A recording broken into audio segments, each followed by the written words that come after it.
Hai, assalamualaikum warahmatullahi wabarakatuh teman-teman semua. Apa kabarnya?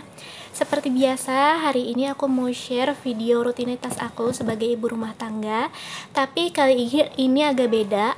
Sembari aku masak, beres-beres, dan kegiatan lainnya, aku mau mengisi video ini dengan cerita pengalaman aku melahirkan anak pertama aku yang yang pada saat itu kondisinya kurang bulan atau prematur.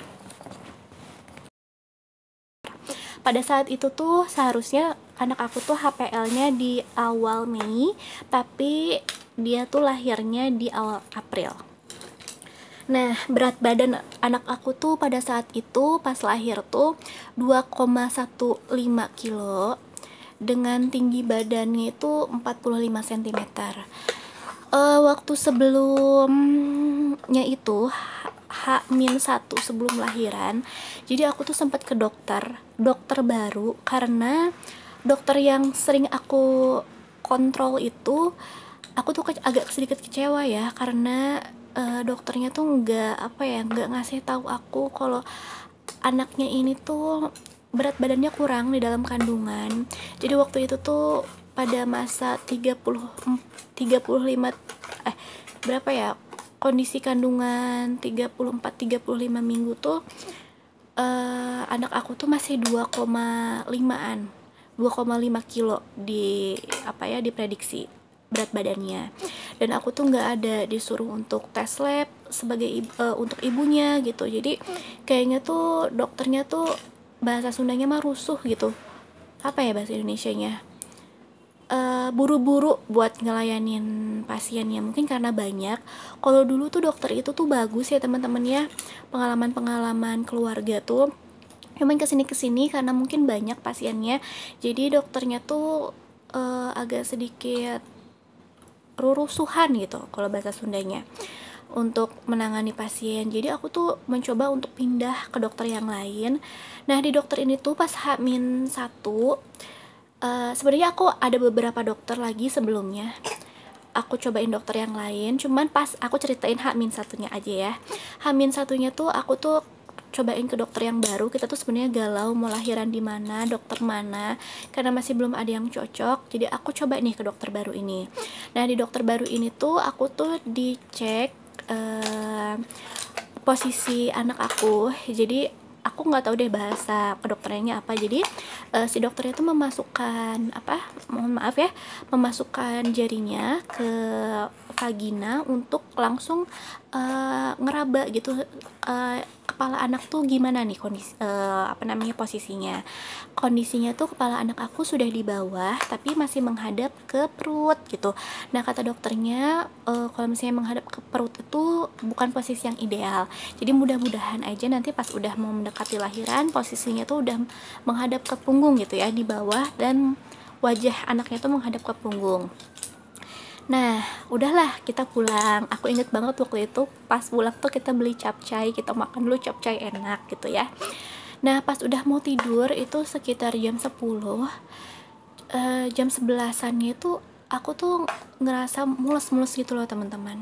Dan pas aku ngecek ternyata ada flek, ada darah gitu sekitar beberapa tetes lah, nggak banyak, mungkin sekitar 5-6 tetes. Dan suami aku tuh kaget. Udah gitu aku tuh kerjaannya mules terus. Aku tuh nggak tahu ya, mungkin ini karena pengalaman pertama aku ngelahirin, pengennya tuh pengen pup terus gitu loh teman-teman bawaannya tuh. Jadi aku tuh mules tiap berapa menit ke kamar mandi, mules tiap berapa menit ke kamar mandi gitu. Nah, udah gitu karena aku ngerasa aneh mules terus, suami aku tuh inisiatif buat telepon ibu mertua aku, karena ibu mertua aku ini kan perawat dan pernah merawat ya, merawat ibu yang melahirkan gitu ya. Terus ibu mertua aku tuh dengan santai bilang, "Oh, itu mah udah mau ngelahirin, cenah gitu ya," kata ibu mertua aku.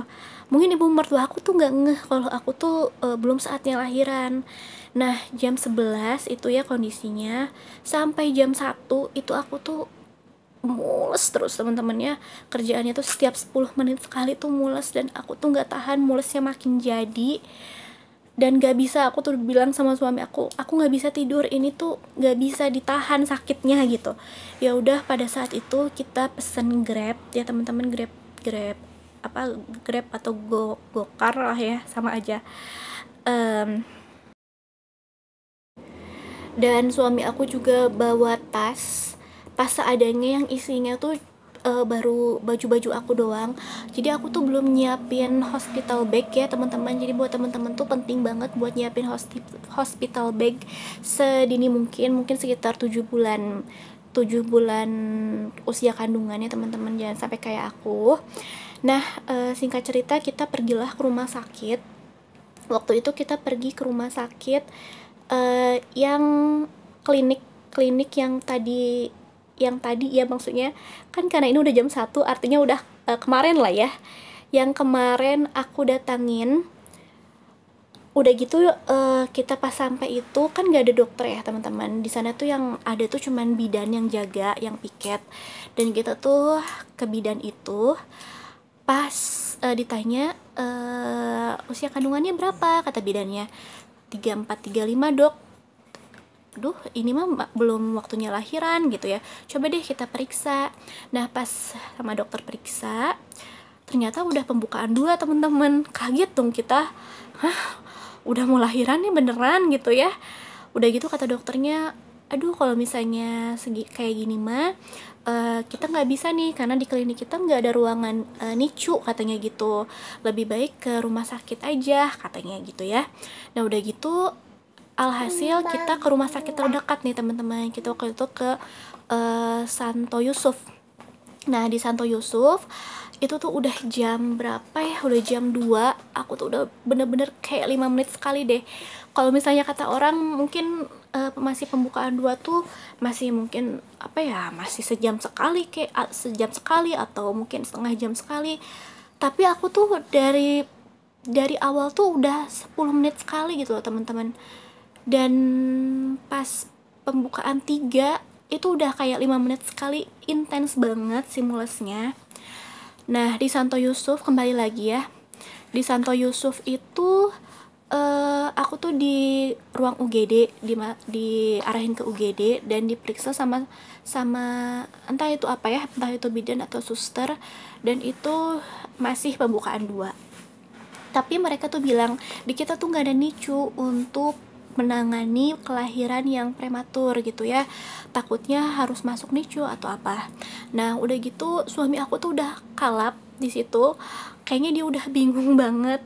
Dia sampai apa namanya, pesen bukan pesen apa namanya, transfer GoPay teman-teman, itu tuh salah nomor dan akhirnya hangus itu ya si saldonya. Terus juga dia tuh nelfon dari rumah sakit mana yang ada NICU yang masih kosong gitu. Terus kita telepon rumah sakit mana ya waktu itu, Advent Bandung, dan ternyata katanya tuh ada NICU tapi penuh. Alhasil suami aku tuh kayak kelakapan. Nah pada saat itu kondisinya aku tuh kan lagi mules-mules terus ya teman-teman, tapi aku tuh kayaknya lebih bisa berpikir dingin deh ya daripada suami aku. Ya udah aku bilang sama suami aku, coba deh ke rumah sakit, waktu itu rumah sakit Boromius ya namanya teman-teman, ke Boromius katanya. Enggak, kata suami aku bilang enggak ada, NICU-nya penuh katanya tuh gitu. Hah, emang udah nelpon? Udah kan tadi. Enggak, tadi tuh teleponnya rumah sakit Advent. Oh iya, iya ya, iya ya. Terus temen suami aku tuh kayak gelap-gelapan gitu ya. Aku kasihan banget deh sama dia tuh. Mana dia tuh bawa gembolan ya teman-teman, karena kan kita pada saat itu belum ada mobil. Jadi kita tuh pada saat lahiran tuh pakai ya gitu, pakai taksi online. Jadi dia tuh oh iya ya, langsung dia tuh pesen taksi online gitu ya teman-teman. Nah di mobil, di taksi online-nya tuh aku tuh udah mules nggak tahan banget teman-teman, dan aku tuh sempat ngeliat ekspresi si supirnya tuh kayak udah panik juga, mungkin di dalam hatinya tuh, duh gimana nih kalau misalnya ngelahirin di mobil saya mungkin ya gitu ya. Nah tapi alhamdulillah walaupun dengan mules-mules tuh tiap ada gejelikan pas di perjalanan tuh aku tuh sakit banget, rasanya tuh udah nggak tahan pengen ngeden, tapi kan tetap harus aku tahan ya teman-teman. Nah, alhamdulillah nyampe di rumah sakit Bromiusnya itu dan ditangani sama, waktu itu awalnya sama bidan ya teman-teman. Dilihat ternyata udah pembukaan 4 apa pembukaan 5 ya, pembukaan 4 kalau nggak salah ya. Nah, pada saat itu dibilang ya ditangani gitu ya teman-teman, ditangani dengan sangat baik. Aku puas banget di rumah sakit ini. Yang awalnya kita tuh bingung cari dokter, cari rumah sakit, dan ternyata Allah tuh justru Allah gitu ya yang nunjukin jalan kalau misalnya kita tuh paling tepat di rumah sakit ini gitu. Nah, akhirnya kita itu tuh udah di rumah sakit Bromis sekitar jam 5. Terus aku tuh terus ya ngecek seberapa intens mulesnya, terus aku cek. Nah, udah kayak gitu, setelah aku di ruang itu ya, aku entah ruang apa, aku tuh dites COVID juga, di swab sama dokter jaga. Setelah keluar hasilnya, baru aku diperbolehkan untuk masuk ke ruangan bersalin. Nah, pada saat itu tuh masih ada cerita lucu teman-teman. Suami aku tuh masih gelagapan ya, karena mungkin tuh sebenarnya dia tuh udah dapat info dari dokternya kalau misalnya ini kan kelahiran prematur, terus juga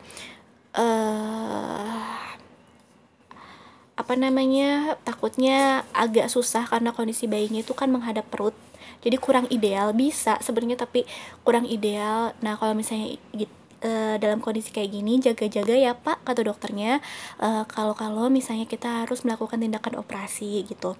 Nah, suami aku tuh udah ngelamun gitu ya, udah kemana-mana, karena dia tahu kalau aku tuh takut banget yang namanya operasi. Nah, udah gitu, tapi suami aku tetap belum bilang sama aku kalau misalnya dia dapat kabar kayak gitu dari dokter.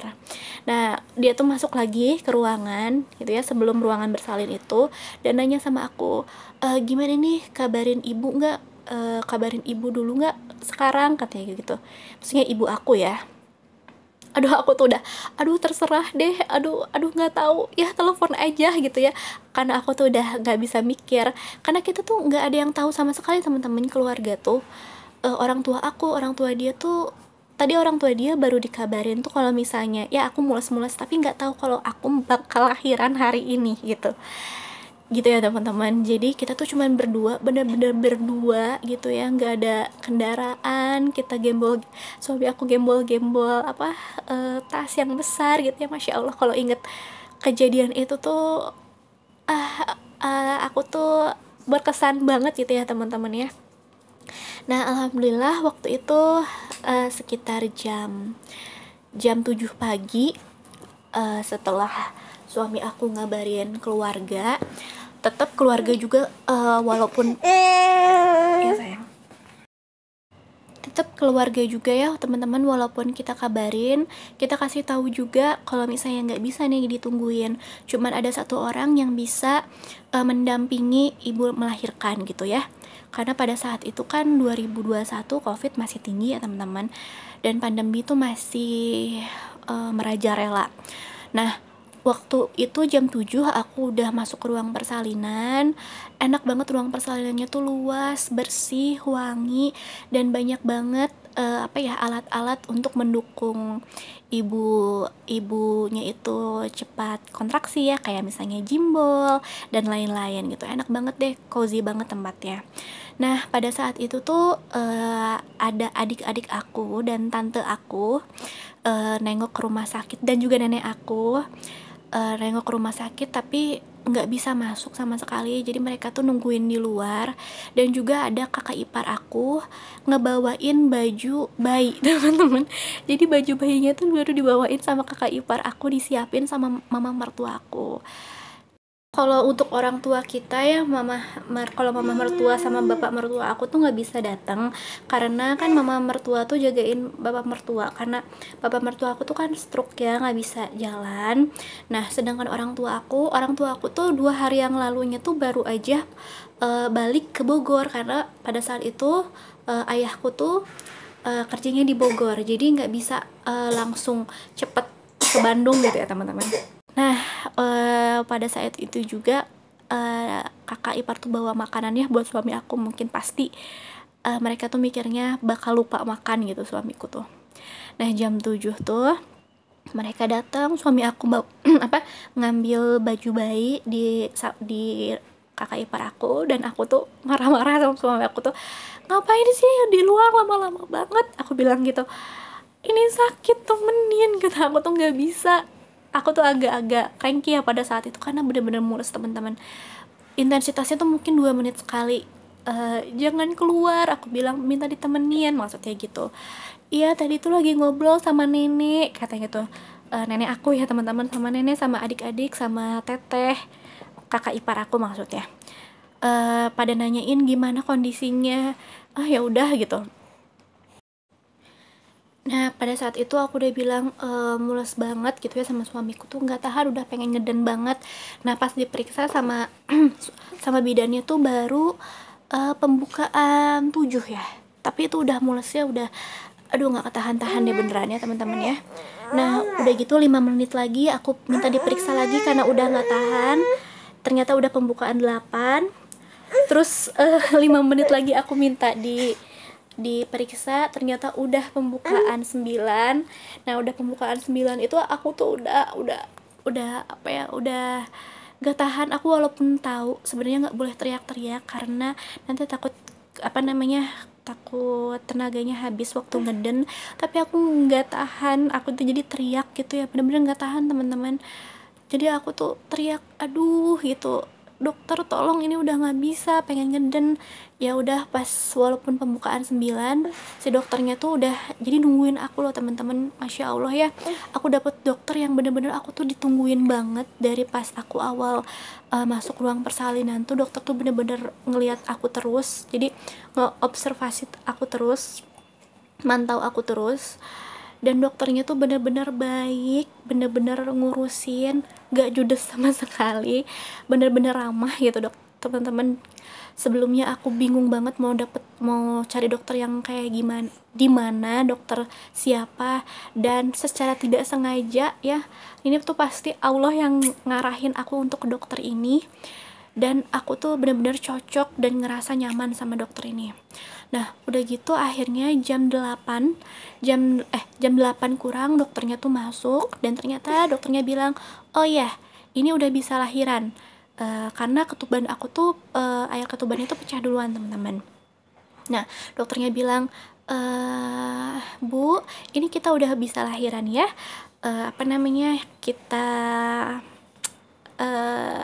kita doa dulu, katanya tuh, kita doa bareng-bareng di situ ya pas lahiran teman-teman.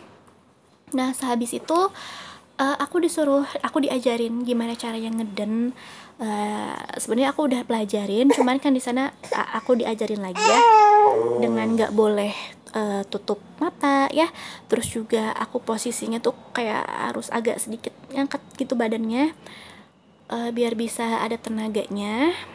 Terus juga nanti kalau misalnya hitungan ketiga kata dokter ngeden ya Bu gitu ya. Ya udah gitu ngeden nih yang pertama, 1 2 3, aku tuh ngeden sekuat tenaga teman-teman, karena rasanya tuh kayak mau pup aja gitu, yang udah nggak ketahan banget gitu ngeden. Terus yang ngeden pertama tuh, iya bagus Bu kata dokternya, ini kepalanya udah kelihatan. Nah pas itu tuh suami aku tuh disuruh lihat sama dokternya, ini Pak coba lihat anaknya, ini kepalanya udah kelihatan. Tapi pas suami aku lihat itu, dia tuh mukanya, katanya dia tuh panik karena ngelihat kepala anak aku tuh kecil banget, padahal tuh sebenarnya baru sedikit gitu kelihatannya, belum semuanya gitu. Dia pikir, hah mungkin segede telur, katanya tuh gitu dia gambarin gitu, karena emang belum semuanya kelihatannya gitu. Jadi dia tuh udah jiper duluan lah ya. Nah udah gitu teman-teman, udah gitu disuruh yang kedua untuk ngeden. Alhamdulillah ngeden yang kedua tuh aku tuh berhasil, alhamdulillah si bayinya ini keluar dan nangis kenceng, dan pada saat itu suami aku ngelihat dengan lega, dengan tatapan sangat lega kalau anaknya itu alhamdulillah sehat gitu ya, sempurna tanpa kekurangan apapun. Dan udah gitu dia azanin, dipotongin tali pusarnya sama bapaknya, dan udah kayak pada saat itu ditaro di atas dadaku ya. Setelah itu anaknya, dan aku dapat oleh-oleh 3 jahitan. Alhamdulillah sih cuma 3 jahitan ya teman-teman. Jujur kesannya tuh lebih sakit pada saat dijahit daripada saat ngeden, tapi yang lebih sakit itu pas lagi mules ya teman-teman ya pastinya. Nah, aku tuh beruntung banget walaupun anak aku tuh beratnya cuma 2,15 dengan kondisi prematur, dan juga golongan darahnya berbeda dengan golongan darah aku, jadi ikut ke bapaknya. Setahu aku tuh kalau misalnya berdasarkan pengalaman kakak ipar aku juga, ketika golongan darah anak tuh lebih beda sama ibunya, itu tuh kuning ya teman-teman ya. Jadinya tuh kuning, jadi dimasukin ke NICU gitu waktu itu si ponakan aku waktu dulu tuh. Nah, tapi alhamdulillah walaupun dengan kondisi-kondisi demikian, anak aku tuh lahir dengan sangat kuat ya dia ya.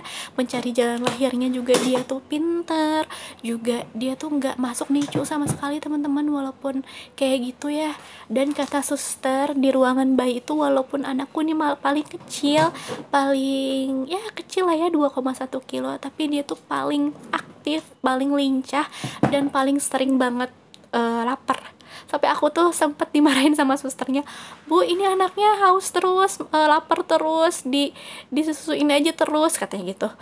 Kan aku nggak ngerti ya disusuin terus tuh gimana, kan setahu aku kalau orang dewasa makan tuh ya seenggaknya nggak sering-sering banget itu, tapi anak aku tuh emang laparan banget teman-teman, nyusunya kenceng banget. Jadi alhamdulillah banget, pertolongan Allah tuh selalu datang di waktu dan cara yang tepat.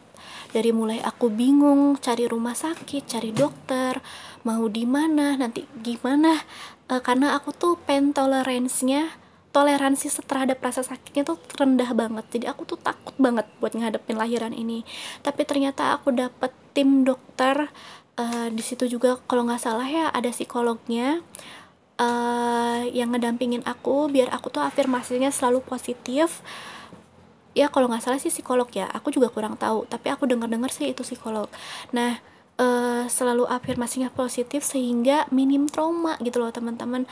Alhamdulillah banget dapet tim dokter untuk lahiran tuh bener-bener aku cocok dan aku tuh nyaman, yang membuat aku tuh minim trauma gitu teman-teman. Terus juga anak aku sehat, dapet dokter anak juga yang berpengalaman, yang gak banyak apa ya, yang berpengalaman, yang udah tahu ini anaknya kuat kok, kata gitu-gitu, nggak usah di NICU, anaknya udah apa namanya, organ-organnya siap untuk lahir walaupun dalam kondisi yang prematur. Nah, alhamdulillah ya, terima kasih ya Allah gitu. Walaupun ya ini aku share ini teman-teman bukannya apa-apa, tapi aku mau share ini tuh sebagai pengalaman aku juga, untuk teman-teman, apapun nasib kita, takdir kita misalnya ya, tapi tetaplah berusaha dan berdoa sehingga pertolongan Allah itu datang ke kita di waktu dengan cara yang tepat, kita dikuatkan juga apa namanya, diberikan keberuntungan gitu, yang masya Allah aku rasain banget ketika momen lahiran ini teman-teman. Dan juga jangan lupa untuk latihan pernapasan buat teman-teman yang mau lahiran, karena itu penting banget. Saat aku ngeden tuh, aku kan udah latihan pernapasannya sering banget, dan itu sangat ngebantu latihan pernapasan tuh, sehingga aku punya tenaga dan pikiran aku tuh positif, ini aku bisa ngeden dan ngeluarin anak dengan lancar gitu. Masya Allah, alhamdulillah terima kasih. Selain itu juga aku bikin video ini juga untuk dokumentasi aku, agar aku tuh selalu ingat, dan anak aku tuh juga nanti pas udah besar bisa tahu gimana cerita dia lahiran ya teman-teman. Mudah-mudahan sedikit banyaknya bisa bermanfaat buat teman-teman yang sekarang juga lagi akan menghadapi proses melahirkan, jangan takut. Insya Allah kalau kita udah berusaha, udah kita latihan, udah kita berdoa, afirmasi kita juga positif, insya Allah Allah bantu ya teman-teman ya. Mudah-mudahan. Dan juga untuk teman-teman yang lagi untuk berjuang 3 garis biru, semangat. Kadang aku juga nunggunya kosongnya 3 tahun setelah nikah, tapi Allah selalu kasih kita di waktu yang tepat. Itu sih aku yang pelajaran aku tuh, Allah selalu kasih kita di waktu dengan cara yang tepat gitu. Masya Allah ya, semoga bermanfaat teman-teman video aku ini. Mohon maaf kalau dalam penjelasanku ini terlalu berbelit-belit dan ada beberapa hal yang nggak jelas atau aku ada salah dalam penyampaiannya, mohon dimaafkan. Kalau ada teman-teman punya pertanyaan, boleh tulis di kolom komentar ya. Terima kasih udah nonton video aku yang panjang banget ini. Sampai jumpa di video selanjutnya. Wassalamualaikum warahmatullahi wabarakatuh. Dadah.